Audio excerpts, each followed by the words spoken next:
আমাদের সাংবিধানিক অধিকার, ভারতবর্ষের সাংবিধানিক অধিকার আছে নিজ নিজ ধর্ম পালনের। আমরা মুলতুবি প্রস্তাব এনেছিলাম। সম্প্রতি যে উৎসবের মরশুম চলে গেল বা পুজোর মরশুম, মানে আমাদের গণপতি উৎসব, বিশ্বকর্মা পুজো থেকে শুরু করে শেষ কার্তিক পুজো পর্যন্ত, এই যে সনাতন হিন্দুদের হাজার হাজার বছরের পুরনো রীতিনীতি মেনে, ভারতীয় সংস্কৃতি মেনে, বাঙালি হিন্দুদের প্রথা মেনে, পঞ্জিকা শাস্ত্র মতে আমাদের যে পুজোর অনুষ্ঠানগুলো চলে গেল, তাতে এমন কোনো পুজো নেই, এমন কোনো দেবদেবী নেই যাদেরকে আমরা আরাধ্য দেবী বা দেব হিসেবে পূজা করি, পুষ্পাঞ্জলি দিই, ব্রত রাখি, আরতি করি, তাদের উপর আক্রমণ হয়নি। আজকে সকালেও বীরভূম জেলার পুরন্দরপুরে বজরংবলীর মূর্তি ভাঙা হয়েছে, মন্দির ভাঙা হয়েছে। মুখ্যমন্ত্রী কালকে 1 ঘন্টার জন্য এয়ারপোর্টে যাওয়ার পথে ঢুকে পড়েছিলেন, এসেছিলেন তুষ্টিকরণ করতে। কালকে সিদ্দিকুল্লাহ চৌধুরীর জমিয়তের মিটিং ছিল, তিনি তার ভোট ব্যাংককে সন্তুষ্ট করার জন্য ওয়াকফের উপরে বক্তব্য ইত্যাদি রেখে তিনি চলে গেলেন। রাজ্যের যত বার্নিং ইস্যু আছে সেই ইস্যু নিয়ে কোনো বক্তব্য নেই। পুলিশ ডিপার্টমেন্টের প্রশ্ন উত্তর নেওয়া হয় না, তা আমরা কোথায় বলবো? আমরা বিধানসভায় আমাদের লোক কি পাঠিয়েছে শুধুমাত্র বিধায়কের ভাতা নেওয়ার জন্য আর 60 লক্ষ টাকার এমএলএর যে ল্যাড সেটাতে রেকমেন্ডেশন দেওয়ার জন্য, আর দুর্গাপুজো ঈদের সময় কিছু শাড়ি কাপড় বিতরণ করার জন্য? এই জন্য তো আমাদের পাঠায়নি। আমাদের হিন্দু জনগোষ্ঠীর ভোটে আমরা এমএলএ জিতে এসেছি। পার্সেন্টের বেশি ভোট আমরা হিন্দু জনগোষ্ঠী এবং জনজাতি সমাজের পেয়েছি।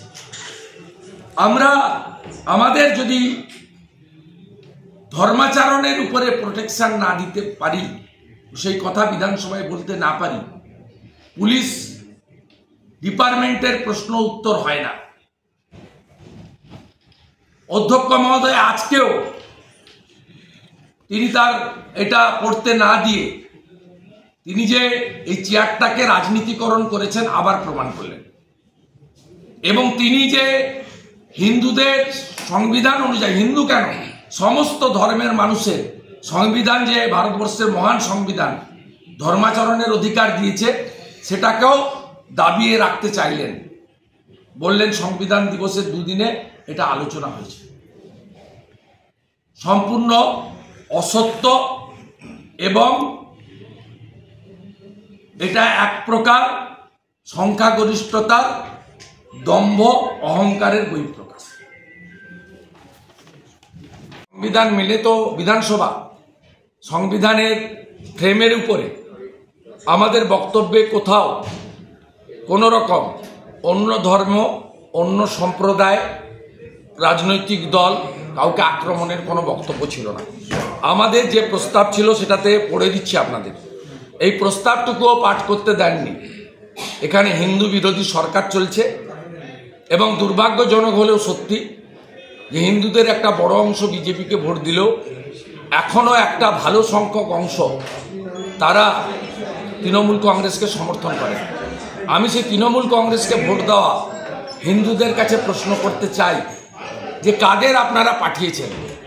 অধ্যক্ষ বিমান বন্দ্যোপাধ্যায় তিনি আমাদের এইটা পড়তে দেননি। এই লেখাটা আমি আপনাদেরকে পড়ে দিচ্ছি, আমার সোশ্যাল মিডিয়াতেও আমি পোস্ট করব।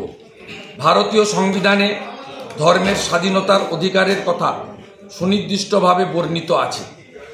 Right two freedom of religion, article 25 to 28, 25, 26, 27 এবং 28 ধারায় যা এই রাজ্যে লঙ্ঘিত হচ্ছে বারবার, যেমন ফালাকাটা, গার্ডেন রিচ, শ্যামপুর, রাজাবাজার, নোদাখালী, বেলনাগা প্রভৃতি স্থানে একটি বিশেষ সম্প্রদায়ের দুষ্কৃতকারীগণ হিন্দু ধর্মের বিভিন্ন ধর্মানুষ্ঠানে বিভিন্নভাবে বাধা প্রয়োগ করছে।